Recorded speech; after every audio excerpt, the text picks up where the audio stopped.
Hey, everybody. Welcome to the Shrewdness. We're so excited to have you because we are super excited about what we're talking tonight. Another edition of Guillotine Prep. So we are going division by division, telling you of the draft picks this year in 2025. Who should you have your eye on come Guillotine draft time? And what does their drafting do? And what impact will they have for the team that they're on? So this edition is one of our favorites because it happens to be our beloved AFC West. We have a vested interest here in the Kansas City Chiefs, but we will be unbiased as we look at the other picks because as we were discussing in the Patreon before we started, when it comes to Guillotine Fantasy, does not matter who your favorite team is. You will draft whoever you have to stay alive that week. That is just drop standards. The beer goggles Absolutely. will come on, and you will find a good-looking girl no matter where you go on your draft list, whatever team it is. Mostly unbiased. That's right, Prue. So I am Chiz. I'm here with Dex and Prue. We are going to be taking you through the AFC West 2025 draft picks. Before we get started, though, thank you for your comments, likes, subscribing. We really appreciate all of that. Please, if you haven't done that yet, do it. You'll get the content before everybody else because you'll get the alert if you're subscribing. And forward us to a friend if you're enjoying it. That helps the numbers too, and we appreciate that. We're going to have a ton of great content when it comes to football season and definitely going to be an advantage for you on the rest of your league because of the insights we're going to bring specific to Guillotine. Something you can't just find everywhere. So Guillotine is going to be the Shrewdness's playground. So please make sure to like, subscribe, and recommend if you'd like. And if you have a question or you want us to address anything specifically, I know you guys are putting some comments now in on some of the analysis we're doing, but we'd love to take those questions as well. So thank you. Without further ado, we are going to dive into the AFC West. And if we look at the AFC West, the first team we're going to look, why don't we start with the best team in the AFC? Oh, did I say unbiased? Oh, it's still mostly I can unbiased. I can say that because objectively, they're subjective. Yeah. Right? Yeah. We can be both subjectively and objectively biased. That's right. That's exactly right. And who's going to take us through that? But our very own Dex. Dex, tell us what the Chiefs did in the draft this year. Oh, boy. So initially, I was uninspired by the draft. I knew it was going to be good because we have Veach, and he's arguably the best GM in NFL. But when you look at the picks, like, oh, man, all these guys kind of slid down. But then you read the stories afterwards, and it's like, we just got all these dudes that slid down for no real reason other than they got a tweaked knee, a tweaked ankle. Who cares? But they should have been drafted way higher than they were. So the Chiefs overall got some tremendous picks. I mean, the first round, we're not going to talk too much about it, but just for example, offensive tackle Josh Simmons out of Ohio State. He was projected to be a top 15 pick until he got hurt. So he hurt his knee. But like I was talking to Chisholm and Pruitt before, anybody could get hurt. In camp, in summer OTAs, they could get hurt. So who cares? Our guy's actually on the mend. So we got a really good value there. And boy, if you watched the Chiefs last year, specifically the playoffs, and even more specifically the Super Bowl, did we need a left tackle back? Oh my gosh. So I am hopeful Josh Simmons is all that. And arguably this, like you said, before injury, he was probably the first tackle off the board. Yeah, among them for sure. I mean, it still might have been Will Campbell, but Top he would have been among so. them. Yep. Yep. And so they helped their line offense. They got a D tackle next, Omar Norman Lott. They got edge rusher, Ashton Gillott out of Louisville. But I'm not going to go into those guys right now. So we helped ourselves on defense for the Chiefs. But I want to talk about impact Guillotine players. So for Guillotine leaguers out there, here's one that sounded not real good on stats, and then I dove into it. Wide receiver Jalen Royals. So round 4, 133rd pick overall. He's a 6 foot, 205 pound wideout. And you look at the stats last year, like 55 for 834. Now, maybe you're a Utah State fan. You're like, oh, brother, you didn't understand. He only played 7 games. I now know that. He only played 7 games. So he had 55 catches, 834 yards, averaging 15.2 yards per catch with 6 touchdowns. And he did all of this in 7 games last year before he got hurt. So at the time he went out, he was averaging 119 receiving yards per game, which was fourth in the FBS before his injury. So I look at that, I'm like, well, what else did he do? He ran a 4.42 at the 40 for the combine. That's pretty good. Oh, wow. Okay. Apparently That's a nice he runs, catch. incredible routes, and he's even better afterwards. Half of his 834 yards were after the catch. So that is incredible. That's crazy. And then you look at his final 2 seasons at Utah State. Royals had 21 touchdowns in 20 games. That's right. Wow. 21 touchdowns in his last 20 games. He was just killing it. Touchdown a game. Yeah. And All right. I'm Yeah. seeing a lot of reasons why the Chiefs drafted him. You just talked about the yak. Yes. All these plays are like Oh my God. little These wide are Andy receiver Reid screens. specials. Yeah, That's this it. is Right? This fits exactly into the Chiefs offense. This is Totally. it. Totally. This For is those of you who are just listening, by the way, we for these episodes, we do have some highlights that we're showing while we're talking about the players. So if you get a chance, listen to us on the way in or on the way home for work. But if you get a chance to sit down at night, you can check out the highlights too while we're talking. Yeah, and among those highlights, you're going to see that he had 10 catches of 50-plus yards, the most of any player in the FBS over the last 2 seasons. And it would have been even more if you got past Game 7 last year. And here's another one. So Yeah, in 2024, he had 17 forced missed tackles while averaging a 7.9 yard after the catch.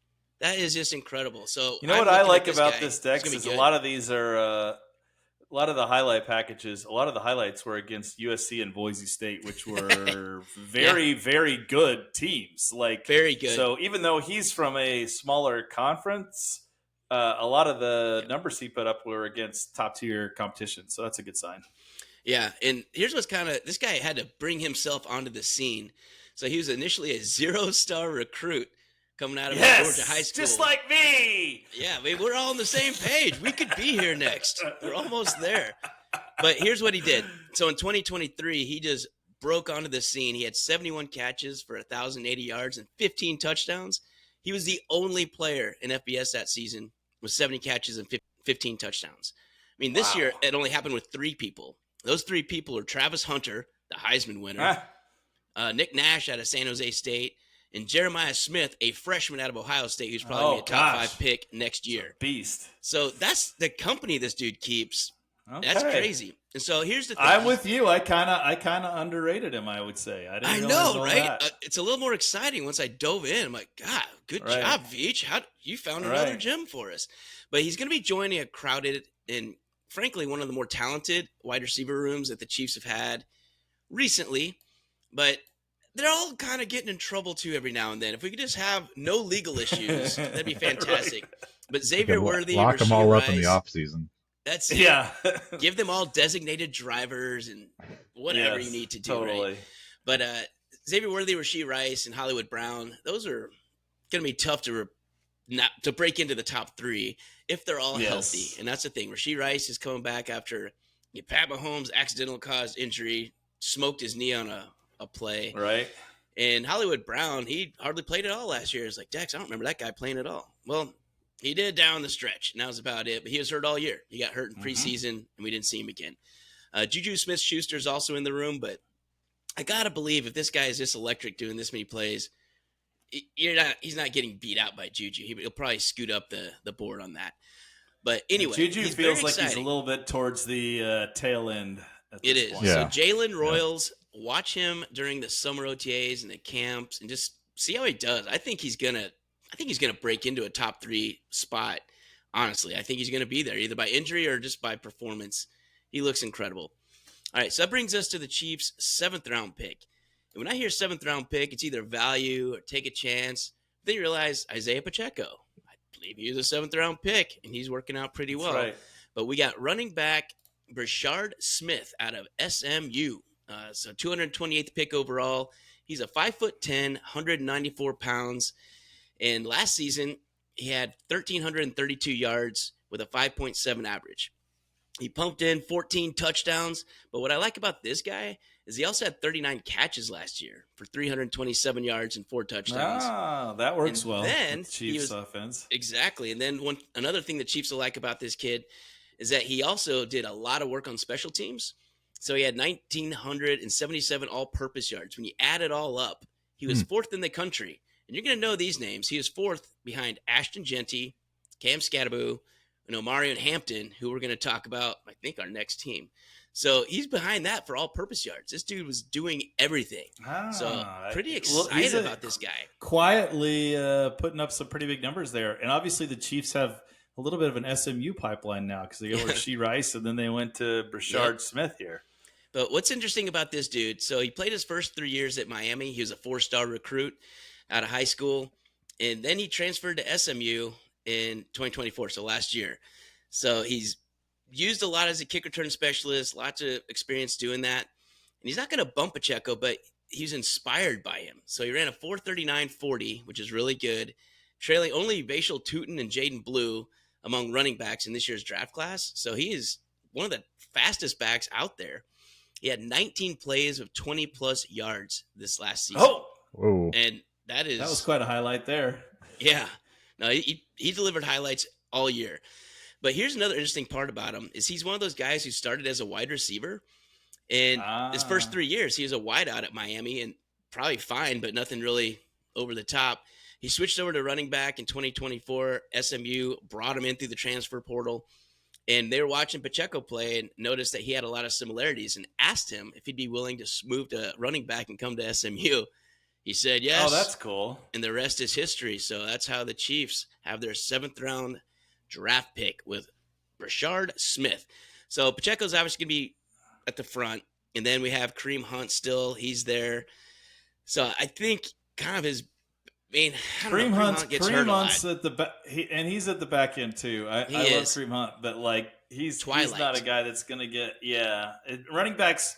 Amazingly, they don't seem to get better with age. So unless you're Adrian Peterson, yeah.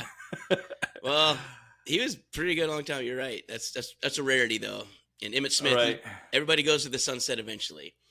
But these highlights, they get me excited for next year for the Chiefs. But that's all we got for Kansas City Impact Guillotine players. The next team we're going to talk about is Vegas, and we're going to Chisholm to walk us through those picks. Yeah, so my good friends Prue and Dex decided to give me the team that I hate the most in all of football, the Las Vegas Raiders. You love the Raiders. I will say this. I didn't realize the Raiders had 5,724 picks in this year's draft because I was looking and I was like, okay, I'm going to analyze the Raiders and there's page 2 and there's page 3. No, they had 11 draft picks and I mean, not to be too rude, but they needed them because they need to replace the vast majority of their team because they're not good at football. So now I'll try to be objective. When we're talking about what you have to be for Guillotine, right? I promise you, number one on everybody's tight end list this year is Brock Bowers. And he is our least favorite team. If you're a Chiefs fan, it hurts to do it, but you also like keeping your head in Guillotine. So Brock Bowers, you're welcome on my team whenever you want. But that's what we're talking about. So we're going to go through the Raiders because we're unbiased when it comes to Guillotine, baby. Absolutely. And if you're talking about the Raiders, the first guy you got to talk about was their first-round pick, Ashton Jeanty. And I got to say, this guy, I was sitting there during draft saying, please do not take Ashton Jeanty. Please do not take. And they took him because I like this guy a ton. He happens to have played high school football really close here to my backyard. And he is just a really easy dude to root for. If you watched any college football, he kind of gained fame because of his stance in the backfield. He stands straight up and down. He garnered a lot of comparisons to Michael Myers, how he stood there just looking like the Grim Reaper before he got ready to tear your heart out. And he is a 5'9", 215 bowling ball. All right. He had this is the amazing thing about him. Okay, he was the first in college football with forcing missed tackles, 126. Number one in FBS. But here's the thing that really is wild.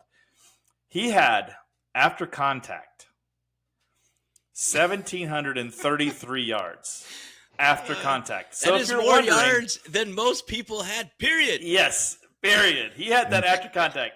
Yeah. That is 590 yards more than any other FBS player after contact. So Oh my God, it's insane. this dude just loves the hit. Like, he just like, go ahead, hit me. I'm not going down. And he's not going to go down because he's so sturdy and he's so good with balance and how he views holes. The only way you can stop him is if you pause the video.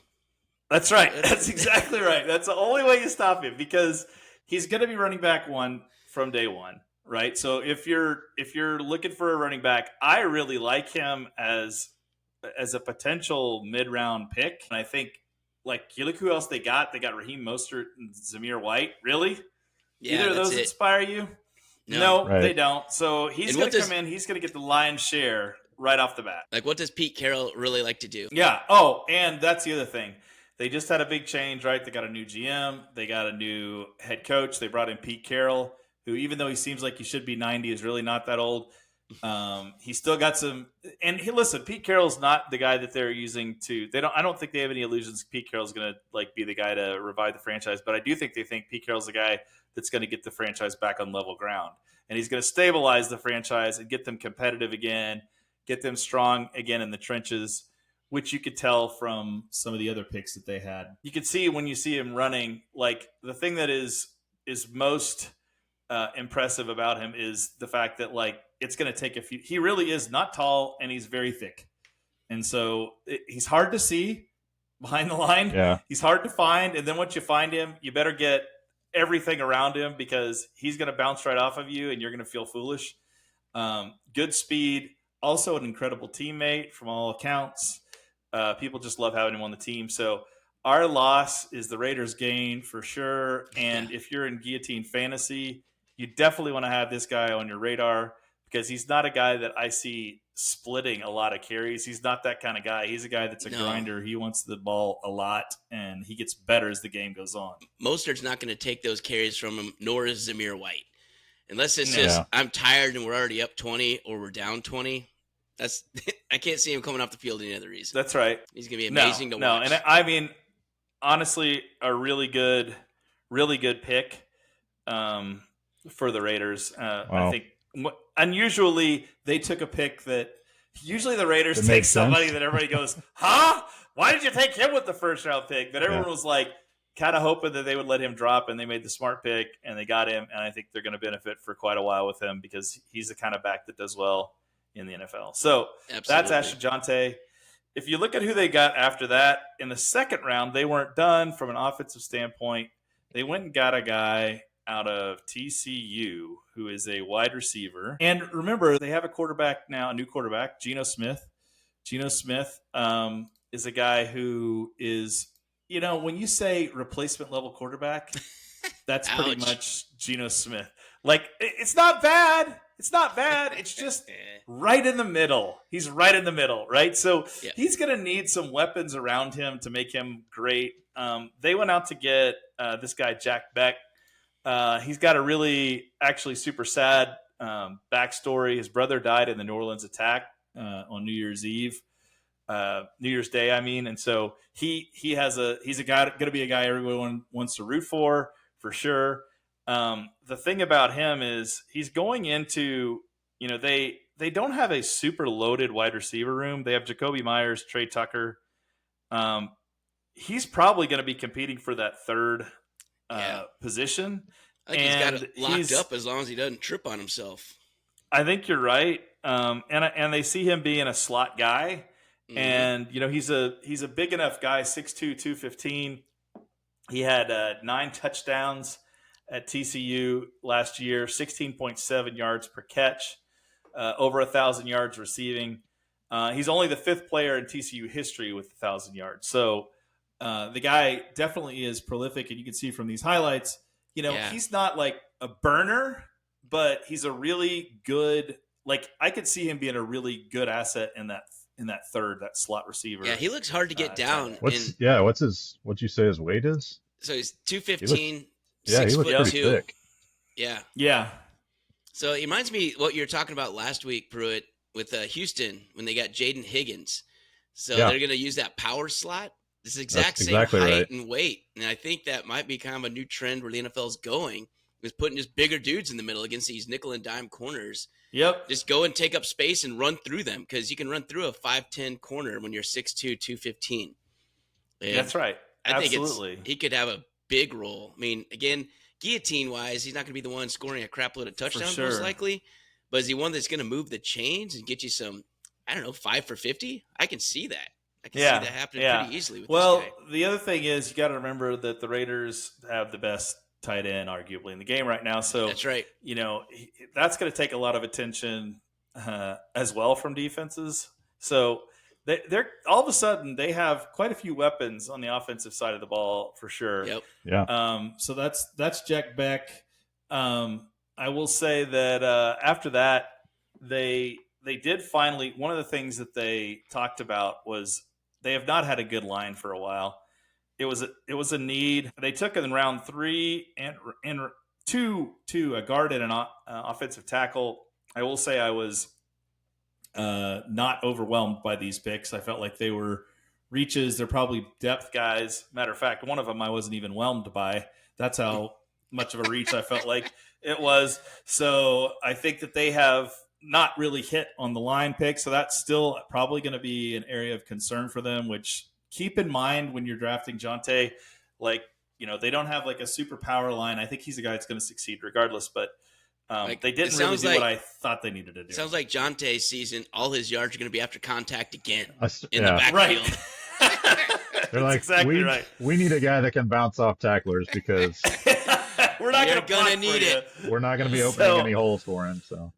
So then they went in the 4th round because they had 3,000 picks, and they got a wide receiver out of Tennessee named Dante Thornton. And I'm going to pull up Dante's highlight stuff here. Now, this is a really intriguing pick here because he's another wide receiver, and you're kind of like, well, they already got a wide receiver, but he is definitely different because he's a big play guy, right? He's the go route, 9 route guy. So on the route That's tree, right. the one that goes straight and fast, that's the route he runs. And then he also does just the hitch. I can stop. Yes. So look exactly how right. And big he is and how long his strides are. He is super long and lanky, and he is very fast. He actually led the country in yards per catch with 25.4. And he had also had 6 50-plus yard catches. Yeah, and we're seeing those right in the highlights right now. I think we may be viewing all of those 6 50-plus yard catches right here in the highlights. That's it. I mean, he's a really intriguing pick. Now, I will say on him, this guy, watch the preseason. He's high, boom, or bust. Yes. Okay, so he's got the athletic ability for sure. The knock on him is like, can he absorb the playbook? Is he going to be the kind of guy who is going to be able to adjust to the NFL game? So like that leveling up is going to be key for him, because if you look at him just on attributes alone, he probably should have been a higher pick. The reason he fell was because there were question marks in those areas of his game. So, if he can absorb a lot in the preseason, I think you'll see him as an impact guy. And again, because the Raiders don't have a lot at wide receiver already, he's got an opportunity. So he's just got to take it. He's going to bring the big play, and what stood out is a 4.30 40 time. Yeah, he flies. He's 6'5", mind you, running a 4.30. Like, I read that. I had to double check. I went to 2 different sites. I was like, that can't be You're right. like, that's a typo. 6'5". Normally, that's like the slow guy. You're running like a 4.7, but you don't care because you're 6'5" doing a fade route. This guy's like, no, I'm going to catch it and I'll be behind everybody. And as long as he hits the throw, he's going to get it because he tracks the ball really well. And I was looking at I was seeing if he's a typical Raiders fast guy that drops the ball all the time. Like, if you remember back in the day, everyone they would get would just be really fast. They'd be wide open. Darius Hayward Bay. For example. Yeah, there's just tons of dudes. But apparently he has good hands. He's just his issue is he doesn't really run the other routes very well. He doesn't create separation very well. Right. He just flies by you. But if you do a high safety on him, he's not going to do much. So if you notice all these highlights, where's the safety? getting Yeah. burned. Yeah. Yeah. Yeah. So it's just one of those things. Well, getting burned because they're running up on the run. Like every single time, Yeah. he's just flying by himself, and he's going to Yeah. outrun all these dudes by himself. Makes him That's a true. really You're- nice combination with Jeanty. Then if you're run, Yeah. and then It is. That All is these you're exactly showing right. it's play action, throw deep. Right? That's right. And That's NFL exactly teams what he's doing. have that figured out to some degree. Yeah. Late in the game, they kind of went on this interesting little small college fetish run. They took two quarterbacks, which I mean they could use some depth at quarterback. But the first one, they're not even planning to play at quarterback. He's a quarterback, Tommy Millott from Montana State. They're projecting that he's going to move to wideout. Interesting. We'll see how that works. Weird. And then they took a quarterback from North Dakota State who I like, Cam Miller. He's a smart kid, but he's very average athletically. I see him holding a clipboard, but he might be a guy who, could get a spot start here or there, but he's not going to wow anybody. He's a smart kid. He's got good intangibles. He's not going to turn the ball over a lot. That's kind of the end of their draft. They didn't address what I thought was their biggest need, is to get some really, really strong linemen in there. I think they got some backup level linemen. It's going to be interesting because they got a lot of talent at the skill position. They did upgrade the defense, which they needed to do. Spend a lot on defense, but offensive line still going to be the question mark. So as you're circling these guys in the preseason, make sure you pay attention to how the O-line's playing. Yeah. That is Darenas as objectively as I could do it. Now, That's pretty good. I'm proud of you, Chisholm. I'm proud of you for getting through that one. All right, let's go to the Chargers. Pruitt, what do they get? Yeah. So Chargers had an impressive draft, in my opinion. I'm going to try to be almost as agree. objective as Chisholm was with the Raiders. But Chargers took, with their first round pick, number 22 overall, Omari and Hampton out of North Carolina. This dude is a stud. He was the number 3 running back prospect and was second last year behind Jeanty for rushing yards. Actually, over the past 2 years, there's a wide gap, like Chiz mentioned. But if you look at some of these highlights, very strong. This guy bounces off people and has tremendous balance for a dude that's 6 foot tall and 220. So you can see him move the pile there, and then these other runs, he's bouncing off tacklers. Even when they knock him straight sideways, he regains his footing and just he's a bowling ball for sure. Yeah, his balance looks incredible. Like he's getting smoked, and he just kind of goes to the left or to the right and just keeps on moving his feet.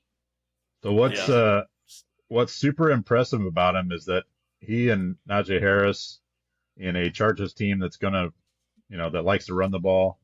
Those two guys are going to have a field day behind Joe Alt, who was last year's first round pick. And they just traded for Mekhi Becton, who's a known That's right. great lineman too. So And Jim Harbaugh loves to run the ball. He's wanted to run the ball. He wanted to run it last year. He just didn't have the horses to run it. But now he's gone out and he got the horses to run, and he's going to want to do it. Yeah, Dobbins and the Gus Bus are not Hampton and Harris. No. So this is a huge upgrade. And I looked at the Chargers offensive line, and 3 of the 5 are former first round picks, and the other 2 are second round picks. So these are all 5 are highly touted linemen with Jeanty and some of these other guys. Not Jeanty, with Hampton. Yeah. And the next couple guys we'll talk Najee. about too, and Najee Harris too. So it's going to be a bruising type of football that the Chargers are going to play this year, and the Chiefs better be ready for it. It's also interesting to think about how that's going to affect their quarterback too, right? Because everybody's been talking about him for a long time, and he's a very good talent, but maybe the challenge with him has been they never had balance. So it'll be interesting to see how that affects everything. Yeah, I think so too. So speaking of balance, with their second round pick, they took a wide receiver, Trey Harris, out of Ole Miss. 6'2", 205, so pretty average size, kind of, relatively tall for a wide receiver, but average weight. Number 7 wide receiver prospect in this year's draft. He looks really pretty good. To me, he's known for his great hands, and he's also got a huge vertical jump, like almost a 39-inch vertical. along with being 6'2". So they said he's It's a really good good at combo. using. So we talked a little bit like you mentioned, Dex about Jaden Higgins Mm-hmm. for the Texans, and he's a tall guy but can't really use his body that well to go up on Yeah. high point. That's the opposite for Trey Harris. So he's really good red zone threat because of his good leaping ability, and he's got natural ability to high point contested catches. So they're really high on him. I mean, Jackson Dart was throwing him the ball last year at Ole Miss, and that is helpful because Justin Herbert is just as good and probably better. But Justin Herbert is going to be very happy to see this guy and his looking out right in either the X, Y, or Z, wherever they end up putting him. But I mean, maybe he's another one of those power slot guys. Maybe that's just going to be the new thing because, like you said, Williams and McConkey are probably – let's see. I don't know if they want to keep McConkey in the slot or not. I'm not sure. Yeah, so they've got – right now on the depth chart, they've got Williams starting in the X spot, McConkey in the slot. Okay. With Trey Harris on the other side. So he is projected to start. And we mentioned Najee Harris, but right now Marion Hampton is scheduled to start, or he's projected to start. Wow. When you draft a guy in the first round, you're saying you're my new guy. Yeah. That's kind of what that means. Then Najee, you can do some, I don't even know, whatever else. Najee will get some time, but he's not. I see them splitting the back. It's going to be interesting again to see how they handle that. Yeah, they did. I mean, back to Hampton, they said he is a really good receiver, a good, potential down back. He's a great blocker, all these things. The one dig on him, or it's not really a dig on him, but his circumstances, I guess you would say, is that Najee Harris is in the lineup too. Right. So the two of them could split some goal line carries type thing. Whoever's got the hot hand might get the call. So he might lose out. The guillotine nightmare. Yes. Who's going to get the goal line carry? That is the worst. And then it ends up being a quarterback sneak. You're like, no. No, why'd Herbert just take my touchdown? Unless you have Josh Allen. Yeah, or you plan on it then. Yeah, that's right. Yeah, so those two are by far the two biggest potential guillotine fantasy impacts. They did draft a couple more guys for their offensive side of the ball. Fourth round, DeAndre Lambert-Smith, 6'1", but only 190 pounds, 4.37 40. So they got kind of their lightning in a bottle guy on Harris. Yeah, we're looking at a guy that's actually good, and we're talking about some guys could be not good. Yeah. This is not Trey Sorry Harris. for the confusion. That was DeAndre Lambert-Smith. Sorry to misrepresent DeAndre Lambert-Smith. Sorry. We're not even going to pull up highlights because they're so limited, and we just don't think it's going to be any. Yeah, he's really a project. He's listed as fifth on the Chargers depth chart right now. The thing that's impressive is, like I mentioned, his speed, 4.37. Very. Which is great for a wide receiver. And then his last 2 years, he's gone from a 14% drop rate to down to a 5%. So his hands have tremendously improved his last 2 years at college. And I think that's what the Chargers saw as a kind of a fourth round safe pick to. So he basically went from Kadarius Toney to Kadarius Toney in the playoffs. Right. So that was kind of what he did there over the. So he's got a short shelf life. All right. Yeah. So he might be back to 14% in a week or in a year or two. So yeah, that's exactly he's gonna be a journeyman. When player. You start when those footsteps start coming, it makes it kind of scary in the NFL. I imagine the drop rate goes up substantially when you hear some of these safeties coming behind you. He's a project for sure, but it's something to keep an eye on. Maybe he. Anybody else worth talking about for the Chargers? The final guy I wanted to mention, tight end in the fifth round, Oronde Gaston II. This is you're officially old alert if you remember his father. His dad was a former Dolphins wide receiver. He's very similar. He's a 4.62 40 guy, which is fantastic for a tight end. The problem is that he's about 10 or 15 pounds underweight, and he's not a good blocker. So he learned all his receiving skills from his dad, but he's really not going to be able to be utilized, I don't think, in the Chargers run-heavy game. So it's a little bit of a questionable pick, but Maybe they see something. Maybe they think they can coach him up on the blocking side. Try to bulk up, see if he's got some some chance. He may be able Might to be some block cannon fodder. He might be able to block the cornerbacks. I just don't Yeah. think he's going to do a linebacker or a safety Right now- hammering on him. I mean, right now he's listed. They brought over Tyler Conklin from the Jets, Okay. and then the guy they already had. Oh, yeah. Disley, Yeah. then Conklin, and then Aronde Gaston, the second, is the third tight end. So probably not a big fantasy impact No. these first couple years. Yeah. Nice. But anyway, cool story. Right. His dad was in the NFL. They're going to be interesting to watch in the preseason, see what identity they take on. They're trying to be more run heavy, but there's a lot of fantasy implications to that identity, right? Because if you've been Justin Herbert, if you've been like relying on him, and we all kind of like, hey, he's been a pretty good fantasy quarterback, Guillotine fantasy quarterback lately, but like, who knows? He may be one of those years where he dips if they're trying to establish the run more and take some of the weight off his shoulders. Well, usually McConkey you was a establish, great asset last year. yeah, you establish Yeah. the run though to open up the pass. So Yeah. hopefully that's True. if you're a Chargers fan, hopefully that's what's happening. All right. Yeah. Well, I want to move us into our final team in the AFC West and then get you on your way either to work or school or whatever the heck you're doing. Maybe your draft. Who knows how late you're going to be That's right. researching. We were just talking about that too, how late guys versus women generally can get ready for an event. We get the 15-minute warning. We still have Yes. 10 minutes till we got to get ready. So that might be your draft strategy. If so, and you're cranking out this video right before draft, let's go Denver. All right, so their first pick, second do it. round, 60th overall, they got running back R.J. Harvey out of UCF. This dude looks like Maurice Jones-Drew, and he is built just like him. 5'8", He is 205 built like pounds. him. Exactly. So MJD was 5'7", 210, just for comparison. But he had 232 carries last season for 1,577 yards, a 6.8 average, 22 touchdowns. He was knocking down the door to the red Dang. zone and end zone all the time. And he had back-to-back seasons of over 1,400 yards. So he's not just a one-season wonder. He's done it back-to-back times.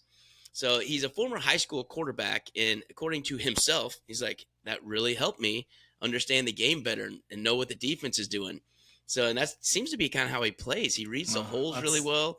He reads the defenses really well. When he's running routes, he knows where to be because he used to need his wideouts to be there. So that's kind of a interesting deal.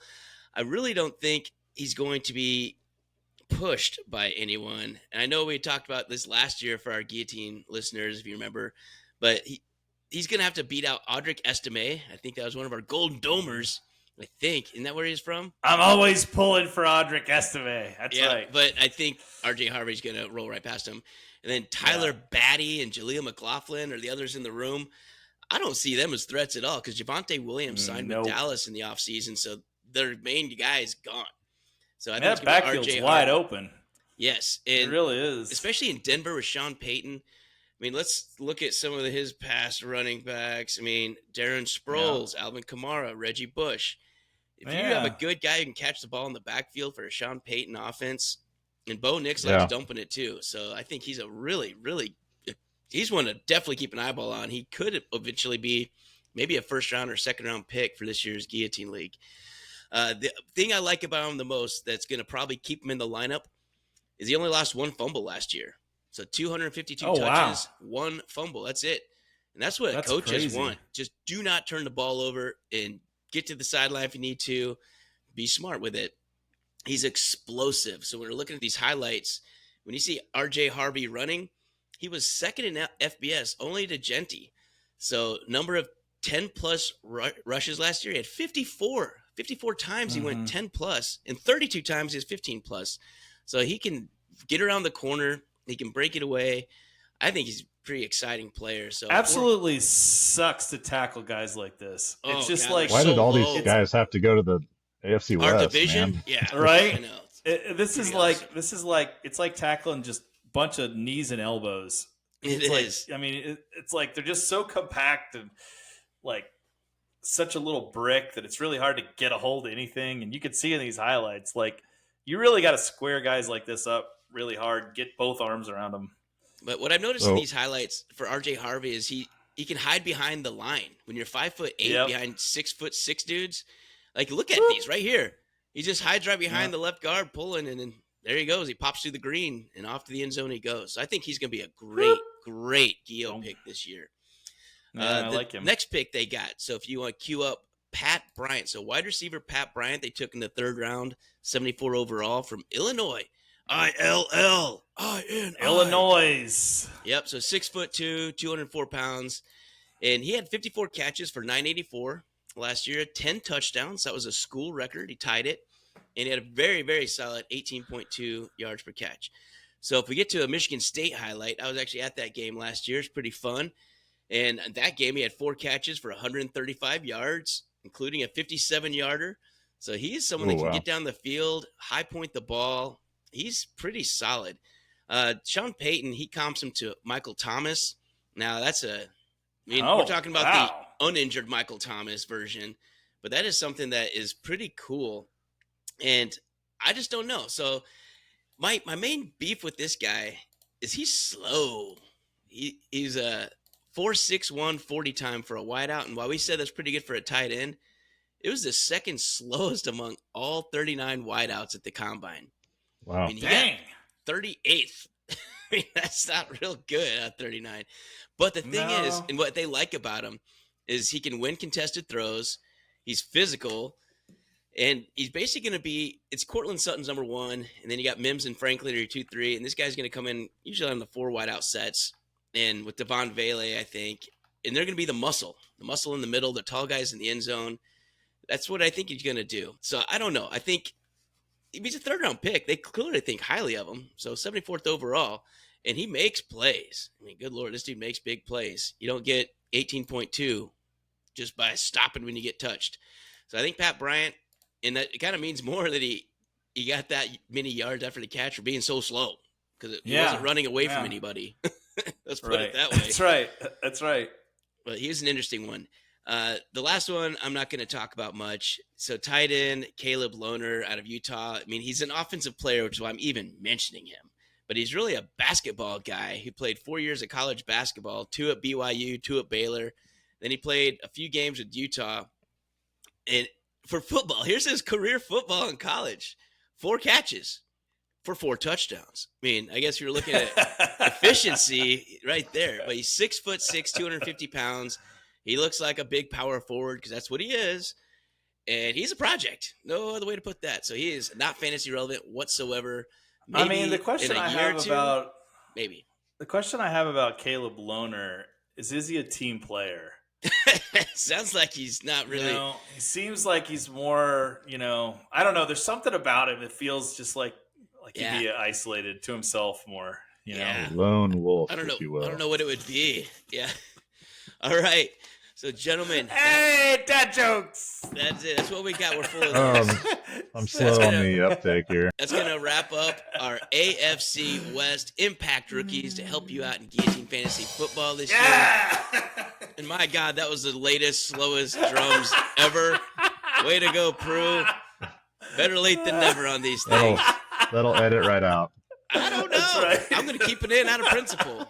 I'm the one that edited these, so too bad. That's right. Keep it in. So without any more honorable mentions, I want to thank you all for tuning in. We've gotten this is our 3rd one, so our 3rd in the series. So we've done the AFC East, the AFC South, and now we have the AFC the best because we're not biased whatsoever. Yeah. So the AFC West is in the books, and this is going to help you out towards draft time.